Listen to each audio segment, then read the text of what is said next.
चिमुकल्यांची किलबिल, कुणी हसत तर कुणी रडत शाळेत प्रवेश करत होते. औक्षण आणि पुष्पवृष्टी करणारे शिक्षक अशा उत्साही वातावरणात नुमवी शिशु शाळेच्या पहिल्या दिवसाचा आरंभ झाला.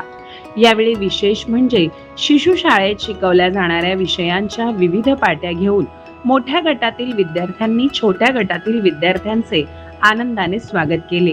या स्वागतोत्सवासाठी मुख्याध्यापिका अर्चना कुलकर्णी, अलका ओक, मृणाल देशपांडे, स्नेहा गजेंद्र गडकर, सारिका कुलकर्णी आणि सर्व शिक्षक व शिक्षकेतर कर्मचारी यांनी विशेष परिश्रम घेतले.